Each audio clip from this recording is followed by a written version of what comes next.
A paz do Senhor Jesus, bem-vindos a esse vídeo que faz parte do estudo do livro de Neemias e nós vamos avançando agora para o capítulo 7, mas esse estudo não é um estudo isolado, ele faz parte de uma playlist onde tem todos os outros capítulos desde a introdução e você é o meu convidado a se juntar a nós nessa caminhada, né? Nessa peregrinação, nesse estudo.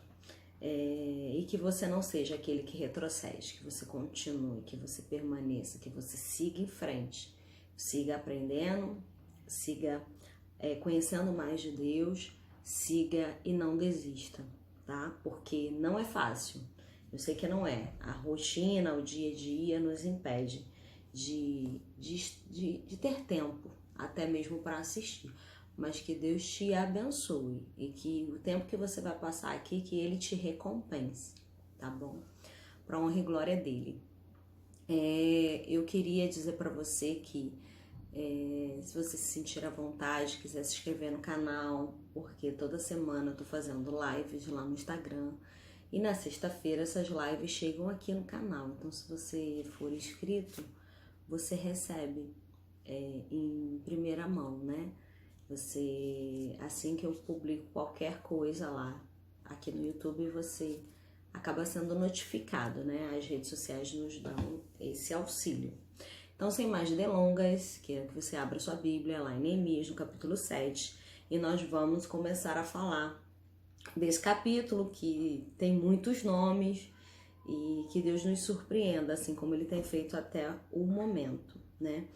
Então eu vou ler do versículo 1 e 2, que diz assim: Ora, uma vez reedificado o muro e assentadas as portas, estabelecidos os porteiros, os cantores e os levitas, eu nomeei Anani, meu irmão, e Ananias, maioral do castelo, sobre Jerusalém. Ananias era um homem fiel e temente a Deus, mais do que muitos outros. Eu fiquei pensando que depois de tudo ser concluído, Neemias ele começa a colocar guardas. Eu não sei se você se recorda, se você não se recorda, tenta ler um pouquinho ou tenta assistir novamente esse vídeo quando a gente fala da opressão que existia naquele lugar. Neemias ele não foi simplesmente ali levantar um muro. Ah, peraí que eu vou levantar um muro. Não. Ele foi travar uma batalha, né? Porque enquanto aquele muro era edificado, haviam inimigos que estavam a todo tempo indo, avançando, querendo, mandando cartas para poder afrontar o povo de Deus que estava no trabalho. Então o povo precisava se posicionar com uma mão no muro, uma mão com o instrumento para guerrear se fosse necessário, para sair na peleja que fosse necessário. Quando finda-se o término desse muro, que foi no capítulo 6 que nós lemos, o que acontece? Agora não existiam mais trabalhadores ao longo dos muros, então a cidade estava desprotegida, não é isso? E depois, e justamente ele fala isso, depois de estar assentado, depois dos muros ter sido feito, as portas assentadas, tudo devidamente no lugar, era necessário se ter uma guarda.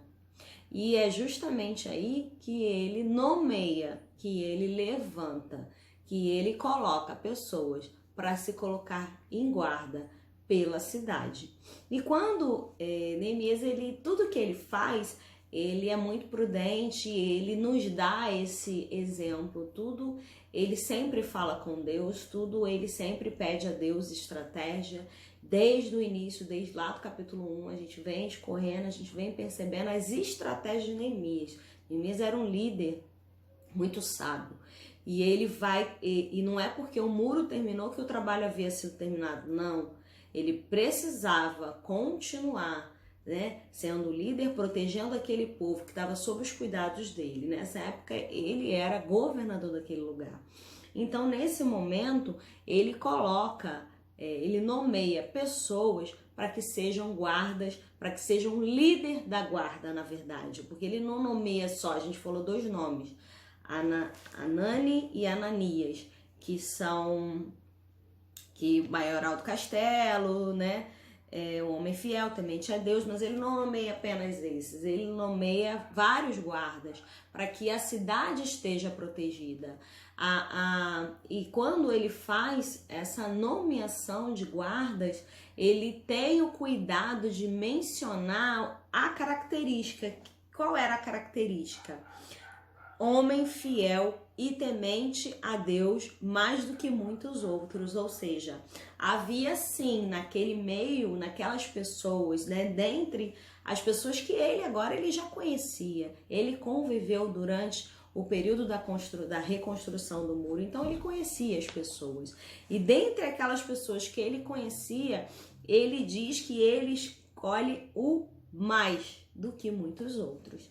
Eu nomeei esses dois, essa primeira parte que a gente vai falar do capítulo 7, como guardas em Jerusalém, né? Então, quem ele levanta? Ele levanta um homem fiel, ele levanta um homem temente, muito mais do que muitos outros. E eu fiquei pensando o porquê dessa observação, porque significa que existiam outros, como eu falei, ele conhecia, mas ele escolhe os melhores, né?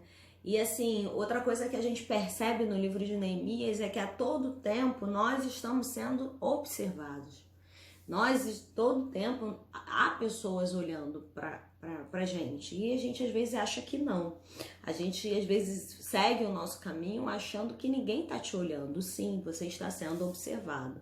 Quando ele fala que ele chama o homem temente fiel mais do que os outros, não, significa que existiam homens tementes, existiam homens que escolhiam, que se posicionavam, mas ele escolheu quem fazia mais. Olha que interessante. Nós sempre vamos ser observados em tudo aquilo que a gente fizer, e como a gente está fazendo, e como a gente está executando o trabalho que nos dá. Ele, para escolher o guarda, para escolher aquele que ficava de vigia, ele escolheu o mais, ele escolheu o excelente, ele escolheu aquele que que mostrou para ele mais segurança, que mostrou para ele que era homem de Deus, que mostrou para ele que tinha um posicionamento.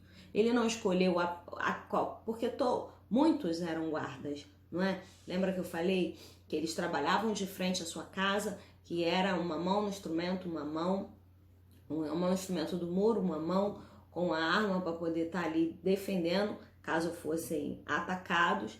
E dentre todos esses, lembra que eu falava que Neemias ele percorria a extensão do muro? Se a gente for lendo todo o capítulo, a gente vai vendo como que se complementa e como cada coisa que Neemias faz, a gente percebe mais à frente a resposta de coisas que ele fez no princípio. Então ele conhecia aquele povo, ele sentava à mesa com aquele povo, ele servia aquele povo estava ali trabalhando na obra, mas não era ele não, como é que eu posso dizer, ele sabia quem era cada um, não era assim, quem era, né? Não sei quem é, tô aqui liderando aqui de cima, não. Ele descia e ele diz que ele colocava a mão na obra, então ele sabia, né? Então talvez tivessem ali pessoas trabalhando que fossem até tementes, mas que eram relaxadas, que fossem até homens de Deus, mas que não tinham zelo, que podia ser até que ficasse de vigia, mas de repente dormiu na vigia, porque quando fala no texto, fala que eles precisavam ficar de noite e dia, era um trabalho de prontidão, de estar sempre atento a todo momento.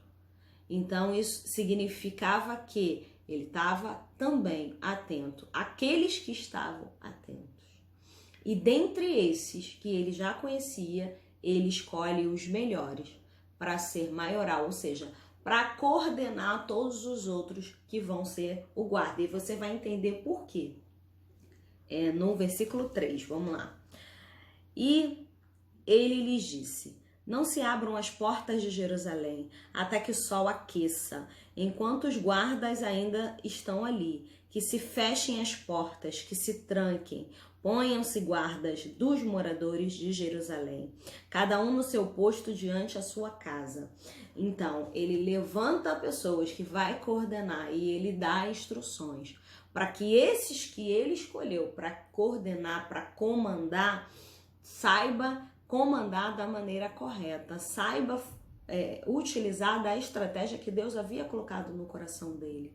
Lembra quando a gente fala lá no capítulo 4, que a gente fala das famílias, a gente fala que as pessoas trabalhavam de frente à sua casa, então né, nesse momento da guarda também era do mesmo modo. Todos que estavam em guardas estavam de frente. De frente não quer dizer na frente da casa, né? É uma extensão, porque o povo morava ao arredor da cidade de Jerusalém, nas outras cidades. Poucos dentro de Jerusalém, que a gente vai ler no versículo 4. Então ele dá instruções quando abrir o portão, quando fechar o portão, quando haver a troca da guarda, ou seja, tapando brechas. Não era mais uma brecha de um muro, porque o muro já tinha sido edificado, a sua reconstrução já havia sido concluída, mas ainda o povo ainda precisava de guardas, ainda existia ameaças, o inimigo ainda estava à espreita. O inimigo é como se o inimigo tivesse esnobando aquele muro que foi levantado. Então o inimigo estava à espreita. Então na troca da guarda era necessário atenção. Por isso que ele precisava dos melhores, porque o inimigo estava buscando a todo momento um momento para atacar, para perceber a brecha, para perceber que não havia guardas, para conseguir penetrar na cidade, né? Então a vigilância era necessária e os guardas precisavam cumprir essa função. No versículo 4 que eu vou ler para vocês, a gente vai entender um pouco melhor porque tanto cuidado, tanta guarda. Por quê? A cidade era espaçosa e grande, mas havia pouca gente nela. As casas não estavam edificadas ainda. O que aconteceu? Quando o pessoal voltou do cativeiro, quando eles foram voltando do cativeiro, os que voltaram foram ocupando cada qual a sua propriedade. E os moradores de Jerusalém, poucos voltaram. A grande verdade é essa. A cidade estava abandonada porque os herdeiros daquelas casas, daquelas propriedades, não voltaram. Quando a gente começa lá no livro de Esdras, que começa a primeira leva com Zorobabel, volta uma quantidade de pessoas. Depois volta com Esdras e volta com Neemias, ainda assim a cidade estava vazia. E aí o texto fala que a cidade era espaçosa, porque não tinha, havia casas, havia propriedades, mas ainda não estava totalmente ocupada. E uma cidade vazia é uma cidade o quê? Que alguém quer entrar para invadir, não é isso? E assim, uma coisa que eu fiquei assim, muito impressionada quando eu li sobre isso, porque quando a gente faz a leitura e nessa intenção de voltar, a gente acredita que todo mundo voltou e foi, né? E a cidade estava cheia. Não, eles foram voltando cada qual para sua cidade. Lembra que quando houve a divisão, cada família tinha o seu lugar, a sua cidade, a sua terra. Lembra disso? Lá atrás, quando foi conquistado a terra prometida. Então, cada qual tinha o seu lugar. E uma coisa muito bonita no povo, ao mesmo tempo que é bonita, ao mesmo tempo acaba deixando brecha. Eles respeitam o lugar um do outro. Então, os que voltaram não foram invadir uma casa que não é sua, uma terra que não é sua, uma propriedade que não é sua, não. Ele foi ocupar o seu lugar. Então, a gente aprende também que nós precisamos ocupar o nosso lugar. Que você não pode estar num lugar que não é seu, ainda que haja espaço. Então, ainda que haja espaço, não é seu. Ainda que esteja vazio, Deus mandou, é teu, não é teu. Então, nós aprendemos que a cidade, ela era espaçosa, era uma cidade grande, poucas pessoas, nem todo mundo voltou. Quando Ciro mandou, quando o rei Ciro liberou o povo de vir, ele expressa e diz aqueles que sentirem, né? Por quê? Como eu já falei, haviam aqueles que já haviam se estruturado, deixado, já tinham posses, já tinham construído casas, já tinham se estabelecido em outros lugares, né? Porque quando o povo foi levado cativo, foram muitos, né? Os mais pobres ficaram, lembra? Que Jeremias ficou e os mais pobres. E os mais pobres continuaram mais pobres, né? Vamos botar. Porque aí a situação deles ficaram ainda pior, porque aí que não tinha nada. Tudo destruído. Campos destruídos, plantações destruídas, gado levado, tudo.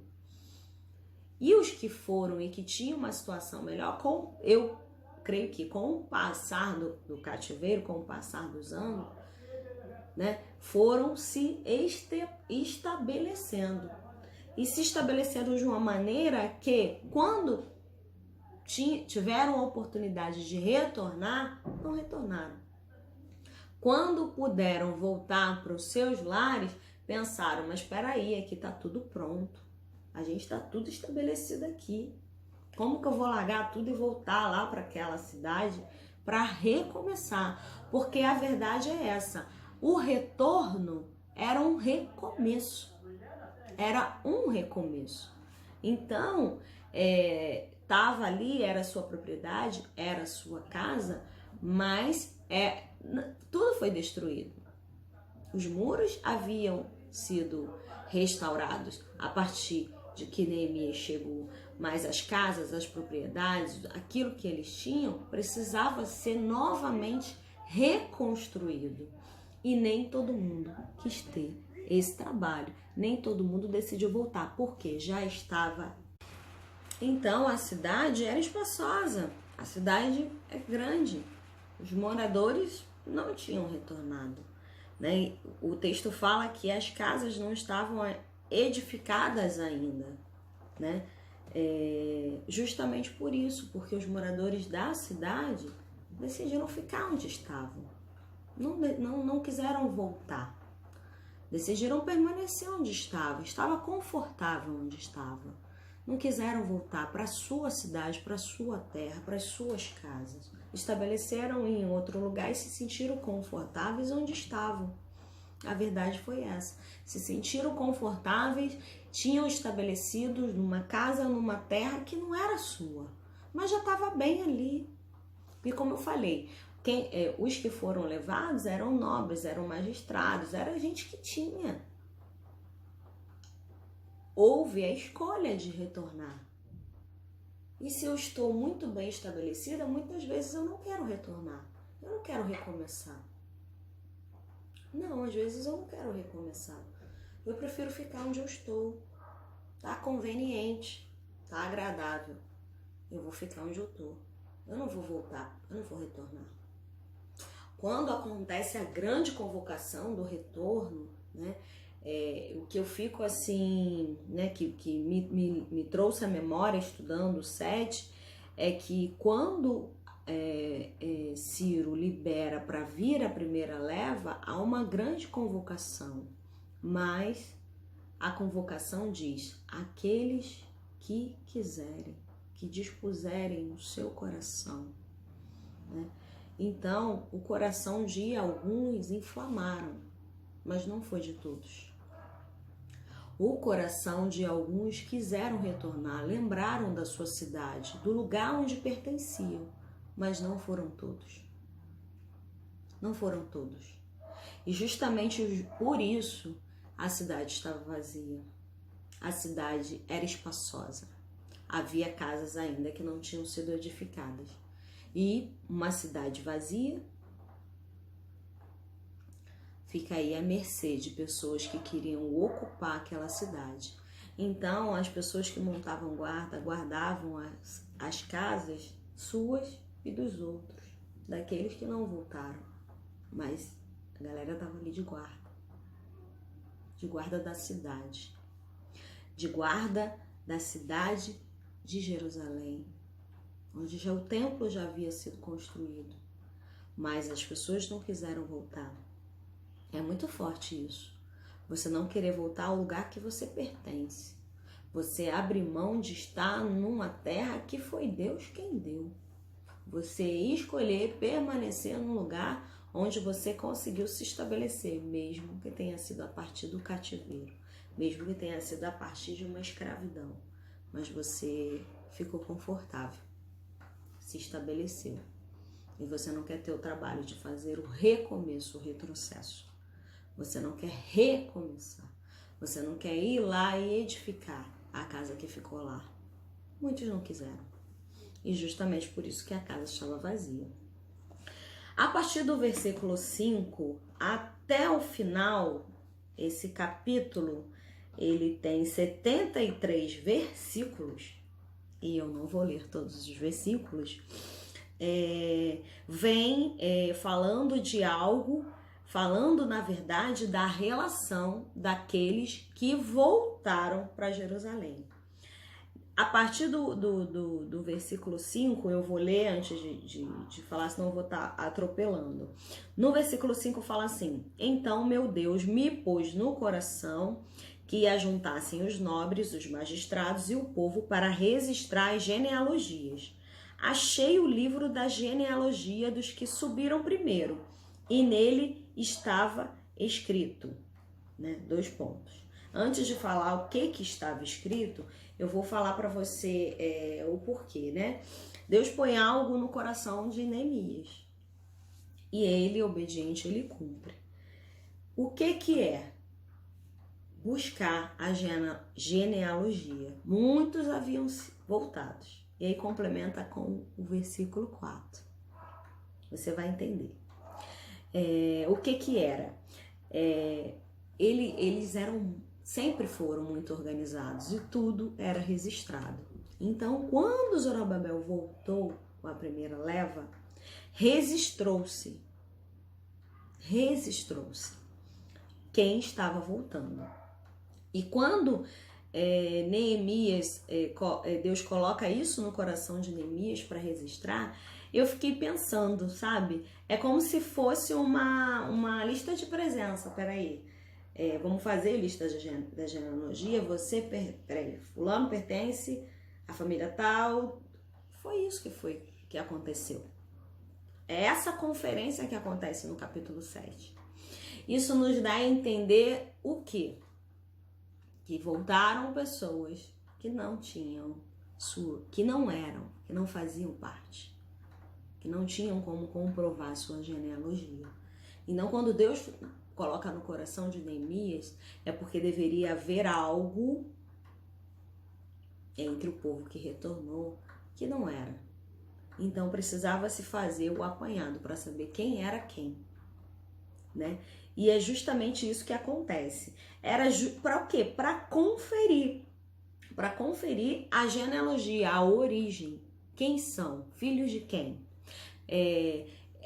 Os judeus sempre se preocupam de falar filho de fulano, filho de ciclano, não é? É sempre assim. Quando a pessoa é importante, ele vem traçando toda a sua genealogia, falando dos pais, quem eram os pais. E desse modo, Deus coloca no coração de Neemias. E Neemias vai lá buscar esse registro e conferir. No 6 diz assim: são estes filhos da província que subiram do cativeiro, dentre os exilados que Nabucodonosor, rei da Babilônia, levara para o exílio e que voltaram para Jerusalém, para Judá, cada um para a sua cidade. Então, nesse registro, existia a lista daqueles que foram levados e daqueles que retornaram. Então, se for levado determinadas famílias, precisava se conferir quais as famílias que retornaram. Então, no fundo, ali naquele apanhado, você ia saber quem foi e não voltou. Assim como você ia saber quem nem foi e voltou. Veio no pacote. Então, essa conferência serviu para essas duas coisas. Para conferir quem foi e para conferir quem voltou, né? Então, essa lista dessa primeira leva também encontra-se lá em Esdras. Eu pensei que eu havia anotado aqui. Depois eu coloco na descrição para vocês. Também bate essa conferência. Registrado. Esdras também fez a mesma coisa. Pegou a lista para saber quem voltou. Isso é muito importante, né? Saber quem são. Saber quem ficou. Saber quem voltou. Saber com quem você está convivendo. Quem são. Qual é a origem, né? Então, e que é interessante quando fala que voltaram para Jerusalém, para Judá, cada um para a sua cidade. Então, foram levados e quando voltaram, voltou cada um para o seu lugar. Justamente por isso é que a cidade ainda estava vazia de Jerusalém, porque nem todos voltaram, né? Então, do 7 até o 42, não vou ler. Relata o filho daqueles que haviam voltado. Por vezes filho, por vezes fala filho. Vou ler alguns aqui para você ter noção do que eu tô falando. Filho de Cefatias, filho de Ará, filho de Baat-Moabe. E depois começa a falar homens de Anote, homens de Kiriat Jerim. E até o 42, do 7 ao 42, vem falando de todo mundo que voltou. Esse Neemias que fala no versículo 7 não é Neemias, o copeiro, não. O copeiro virou governador, não é ele, não, é outro Neemias. E vem falando todo mundo que voltou. A partir do versículo 43 eu achei interessante, porque ele começa a mostrar, começa a falar dos levitas, a descendência dos levitas que retornaram, dos cantores que retornaram, os porteiros, os servidores. Olha como é que é tudo organizado. Eu fiquei muito impressionada com isso, com essa organização. Não vou ler nomes aqui para você. Você pode ler o capítulo em casa, inclusive. A gente, né, lê e fica, né? Assim, né? Como guardar, porque guardar é simplesmente registro para a gente saber os que foram levados, os que retornaram. E vem falando dos servidores do templo. Foi aí que eu parei. No 61, começa a apontar daqueles que voltaram que não tinha. Peraí, voltou, mas não tinha ido. Peraí, tá aqui na lista que voltou, mas cadê a genealogia? Começou a acontecer isso. E alguns não tinham como comprovar sua genealogia. Inclusive a sua genealogia e sua linhagem. Inclusive sacerdotes. Então haviam pessoas que haviam voltado, que se diziam ser, mas que não havia como comprovar. E a gente vai entender mais pra frente o que vai acontecer com esse povo. Então haviam pessoas que não tinham como comprovar. No 63 fala dos sacerdotes. No 66 fala, no versículo 66, a quantidade de pessoas que voltou. Foram 42.360. Toda a congregação que retornou nessa primeira leva. Do 70 ao 73 vai falar das contribuições. Porque quando essa leva chega, essa primeira que chega, não tinha templo, não tinha muro, não tinha nada. São os primeiros, são os derradeiros que chegam. Eles chegam e não havia nada. Mas eles chegam com alguma coisa. Eles chegam. Porque eles chegam com contribuições para o templo. Quando Ciro manda ao povo retornar, ele manda a sua oferta. E quando o povo chega, a primeira coisa que faz é levantar o altar e oferecer a oferta.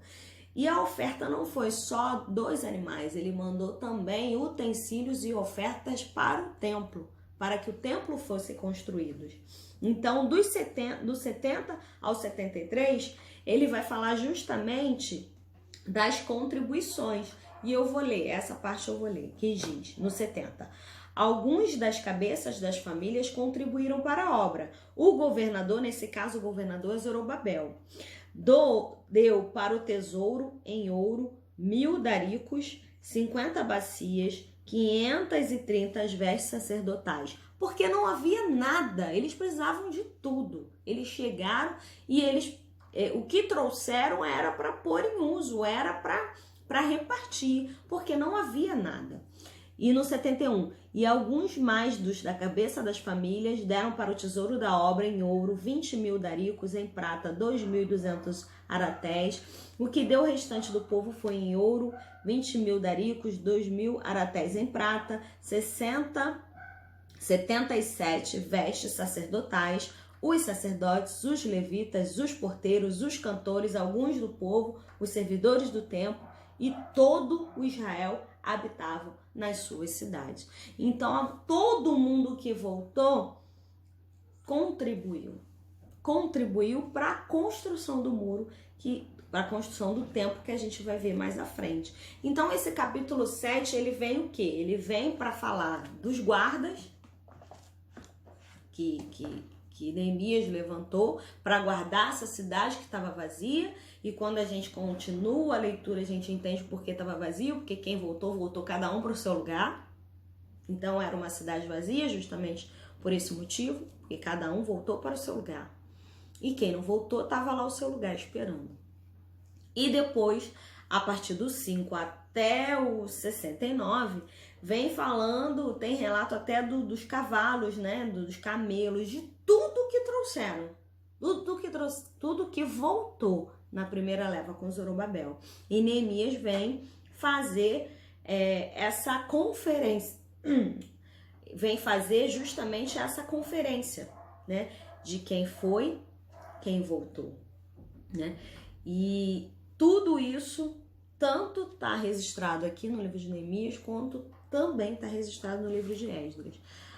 No histórico diz que há uma divergência nos valores das ofertas, porque possa ser que Neemias ele conferiu, né, pegou um registro onde estavam todos registrados e Esdras conferiu fez alguns registros, não todos, anotou alguns registros, não todos, então tem uma divergênciazinha aí. Foi o que eu estudei que estava falando.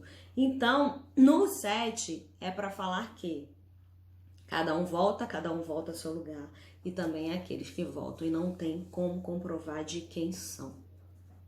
E ali passa pela conferência, pela peneira. O capítulo 7 vem nos mostrar isso. Nos mostrar de ter um posicionamento e vem nos mostrar quem somos.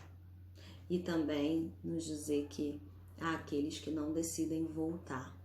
Há aqueles que já estabeleceram que já está bom do jeito que está e não quer voltar. Então vem nos mostrar essas duas coisas. Eu encerro aqui o capítulo 7 e nós vamos rumo ao 8. Já passamos na metade do livro, né? E que o Senhor nos abençoe e que a gente possa compreender tudo aquilo que o Senhor quer falar nos nossos corações. Que Deus te abençoe. Até o próximo vídeo.